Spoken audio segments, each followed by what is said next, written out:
Hall of Fame race brought to you by Screamin' Eagle Performance Parts and the Harley-Davidson Motor Company. 12 riders have qualified. Thousands of fans have turned out to watch them in action. Those 12 will determine their starting spots on the line through 2 heat races. Let's talk about strategy. I know TCR Harley-Davidson is going to be really, really strong in this race. We just got to go out and fill it out, play a little cat and mouse with these guys, and nobody's going to show you what they're got until it's time to go for that big money. You can't let Parker and Carr and Will Davis get away. You got to be able to hook right on the back of them and look for the toe. We're going to go out and kind of fill everybody else out and get the setup made for the big bucks. If you look at it, it's just like a national here. You know, all your top guys are there, and we got to go do our job. Feeling each other out seems to be the thread through those sound bites. Hall of Fame Race 1 lineup. Parker with 8 championships, Springsteen with 3. Moorhead has never won the Grand National title. There's the green, and they're underway. It's a little short sprint. How significant in terms of the big picture here, Bill Warner? Well, everybody's feeling out the track. I mean, this is going to be a quick 5 laps. It's important to get to the front quick because it's a short race. Moorhead, 25 years on the circuit, takes the lead on the 42. Springsteen, who came along just a year behind him on the 9, is second. Parker goes to the top. Rich King squirts that Corbin Honda underneath and takes the lead as they turn off turn 4 for the end of lap 1. 6 guys going for starting positions in the richest race ever run. Wow. A lot of speed as they hit the stripe. I'd give it to King with Moorhead and Springsteen, the old veterans, side by side. Jay takes it a little deeper into turn 1. He can still get the job done. Oh, he can run it in there with the best of them. He hasn't forgot how to race. Parker sitting back there in the 4th spot. Then comes Will Davis on 21 and 31. Kenny Coolbeth, who's got to feel like a kid in the middle of this company. He is a kid. Moorhead takes it deep into 3.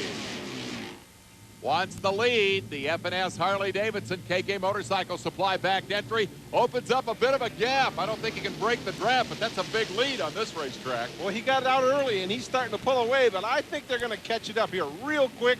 That draft's all important. Springsteen, 3 championships while riding for the Harley-Davidson factory, now on the Bartels Harley-Davidson. Parker, number 1 8 times in his career. Odds-on favorite to take the big money today, but I guarantee you nobody's going to concede it to him. He works inside Springsteen, goes to 2nd. King is in the 3rd spot. Davis trying to challenge from 4th, and shotgun on the field as they work their way down is Coolbeth, and this one's getting short already. Laps going by in a hurry. Parker makes his first move to the lead. Well, he had to make his presence felt, nothing like woofing it off into turn 1. How much of this is psychological? How much of it is about motorcycle setup? It's about 50-50 right now. It's a head game and a chassis game. Top 3 beginning to break away. A tremendous amount of experience here. I'd hate to add up the number of years, but between Moorhead and Springsteen alone, you got 49. Parker's been around since 1979. Springsteen, a bit of a wiggle, but holds on to the lead. This should be the white flag this time by. 1 mile to go in this qualifying heat race. Parker again runs it in deep. That's twice he's done that, but the key is not how you get into 1, it's how you get out of turn 4. Moorhead and Springsteen setting up, trying to do the draft pass here. Will they take him going into 3? Let's see. Moorhead will. Moorhead will go to the lead. He'll try to lead it off the final turn and see if he can out-drag race Parker and Springsteen. Ooh, Scotty's a little loose, slipping, big gap there. Yeah, he got a little sideways coming off that corner. That's going to cost him. It cost him the win as Moorhead holds on to win it. Let's hear from him. We got to keep the pace and momentum going, and the motorcycle's got to stay running sharp all day long. And that's the key, and tire management's going to be a big thing. That little dash, we throw tires out, out to win. Everybody was abusing the tires. So 10 laps isn't a long race, but it's enough that tire management will come into play. Well, as today's heroes race for big bucks, 24 champions of the past bask in the glory, the adulation of the fans. You talk about photo and autograph opportunities. This is beyond belief. We'll be hearing from a lot of these guys, and we'll watch the stars in action when we come back to Springfield, Illinois. Greetings from the Dirt Track Hall of Fame race. He won his history. Kenny Coolbeth, the youngster from Connecticut, ran last and doesn't look very happy about it. His teammate says, hey, kid, don't worry about it. As far as having a front or a back row for the Hall of Fame race, it's really not a big deal for that, because I've seen guys win it from the 4th row here, so just mainly more than anything working on bike setup. And the guys who will work on setup next are Chris Carr, led by Chris Carr, the 1995 winner here at Springfield. We'll show you the highlights of this second qualifier. Carr is number 4, Kopp is 43, and the two of them kind of got away from the field. That's a little unusual at Springfield, where we're used to seeing big pack races. Yeah, pack racing is the norm, but these guys got out early, and it doesn't seem like anybody's able to catch up. Kopp drafting and then taking the lead. Carr coming back as they came to the white flag. Does the strategy change dramatically when there are just 2 guys running that last lap? Yeah, when you only have 2 players, it's a real cat and mouse game. When there's 4 or 5 guys going, it's all just reaction time. Carr racing for Harley-Davidson of Sacramento. Kopp racing for Harley-Davidson of Missouri. And it's just the 2 of them as they head to turn 3 and 4. Does Kopp have it set up properly? Can he draft by Chris Carr? That's a bit of a gap, and he's a little loose out of the corner. I don't think he's going to get it done. No, indeed. Chris Carr, looking for his second win here, claims the heat race and has this to say. Run this race, get the 5-lap win out of the way, puts us guaranteed front row. It's going to be a dogfight, man. I mean, there's a lot of talent. These guys are hungry. They all want to win $15,000, and, well, all we got to do is race for it now. 15 to win, 50 total. Rich King, 3rd in the points, taking that tire management advice seriously. I want to take you back in time. The year 1920. And a guy that I think ranks as one of the all-time heroes of American motorsports won the big race at Dodge City, Kansas. His name, Jim Davis. In 1916, Jim Davis won Springfield. He's 102 years old. They had the FAM National Championship, and the Indian factory sent me an 8-valve down there to ride, and I was in the Army, and the colonel knew I raced, so he gave me 5 days off, and I came out here and I won the 2-mile national championship medal. Wow. He was a hero of the World War I era. After World War II, when racing resumed, the championship was decided right here. The 1946 winner was Chet Digraph. We used to ride them in, slide them in, and turn the throttle back on and hope for the best. You know what, Chet? 52 years later, they still do it exactly the same way. They'll do it for 50 grand when we come back.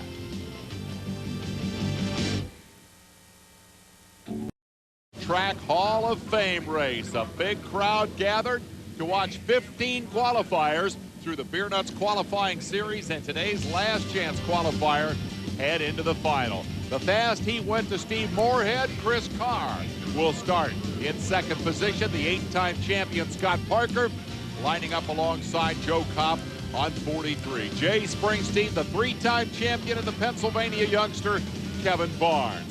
Rich King in the battle for the championship alongside the youngster Danny Stanley. Then comes Will Davis, the championship point leader. Johnny Murphy, last year's Rookie of the Year. Kenny Coolbeth, another youngster. Mickey Fay, the veteran from Washington. Terry Poobie and Ronnie Jones rounding out the lineup along with Danny Butler. Those 3 coming out of the last chance race. Big cheer from the crowd. Big send-off for this $50,000 10-lap dash. There's the green, and we're underway. Good start for Carr coming outside the front row. He wins the drag race to turn 1. Parker tucks in behind him.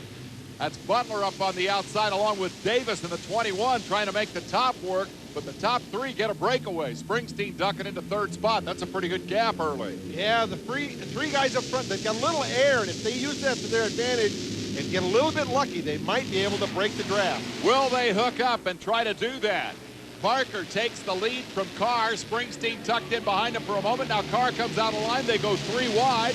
Barnes on 89 is 4th, and Davis 21 in 5th spot. And when they run side by side like that, that kills the opportunity to break away.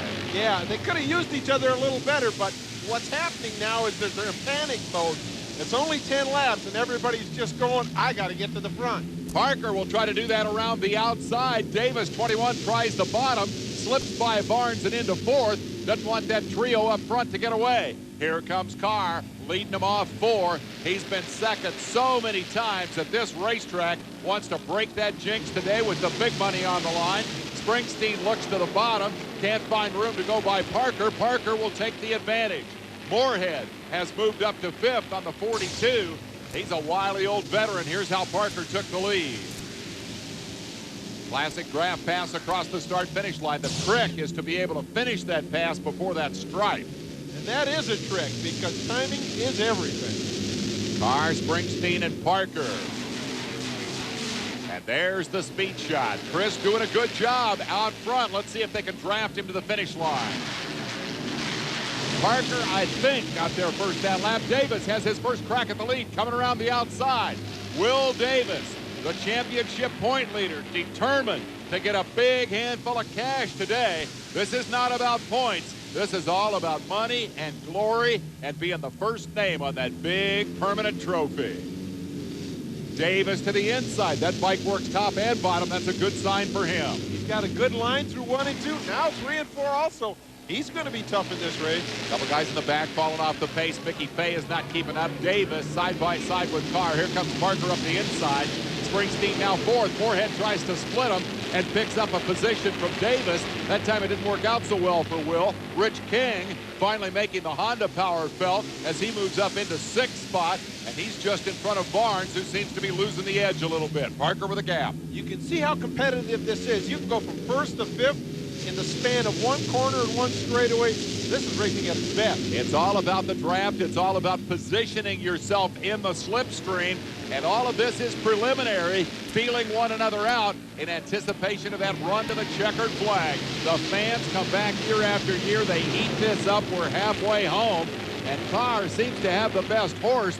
Lap after lap, he's been the guy who can get to that finish line first. I wonder if the rest of them are letting him do that or if they're waiting to save their best stuff for the last lap. Well, that's the perfect question. Nobody really knows. I don't think they know. I certainly don't know. It's just got to play out. Parker shoots in underneath to pick up a position as they continue to freight train around this big, wide, smooth racetrack.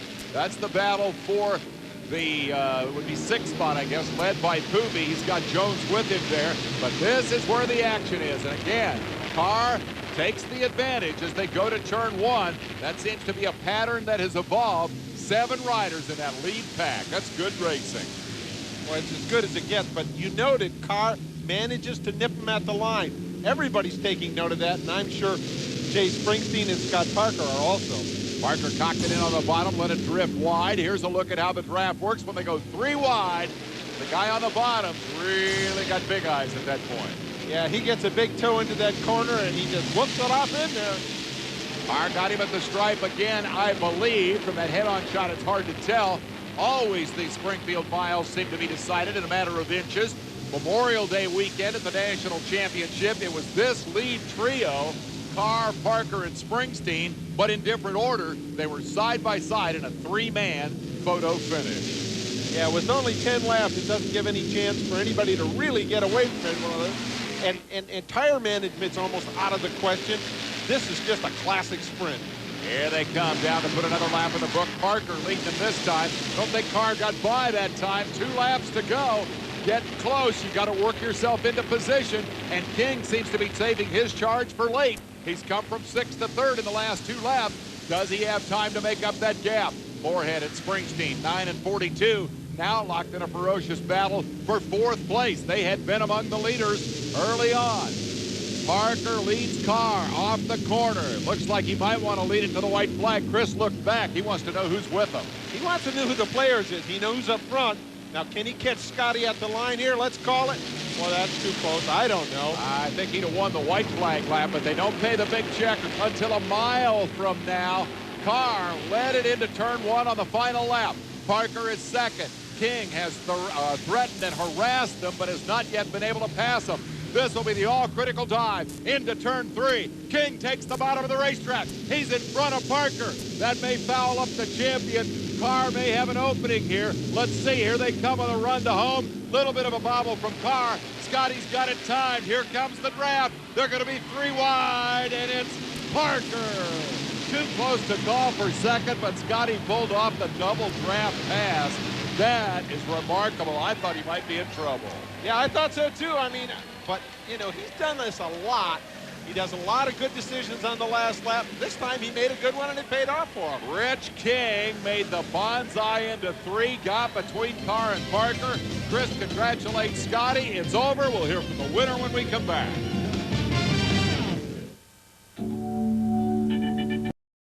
King and Carr coming off of turn 4. It almost looks easy. I can assure you it wasn't. A perfect double draft pass.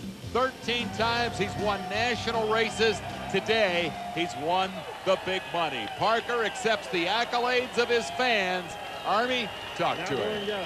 Scotty Parker, it doesn't get any better than this. Congratulations to you. Thanks. You know, it was really great. It was really great out there. You know, I took and buyed my cards. Bill built me a perfect motorcycle, and you know, we were a little down earlier in the day, and but we knew right where we stood. You know, we just knew we'd have to pick it up later, and we could work on that as the day went on. How about Carr? You know, you knew he was going to be a player. You knew everybody was coming after you, but you seemed to stay real calm all day today. I was mellow. That's how I win these mile races. I never get uptight too bad. You know, where I end up that day is where I end up. I try to play my cards the best I can, put them together, and there was no way I could lead off the front straightaway and win this race. So I had to draft somebody. Chris was the guy I had to draft.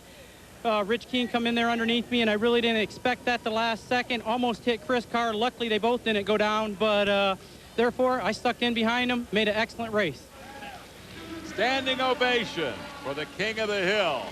A close runner-up finish for Rich King.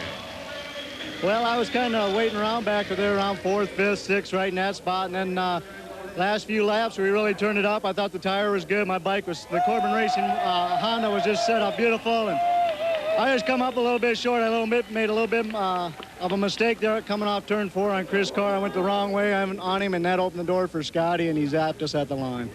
89 times he's won national races. Today, he's won the first ever Hall of Fame race. Bill?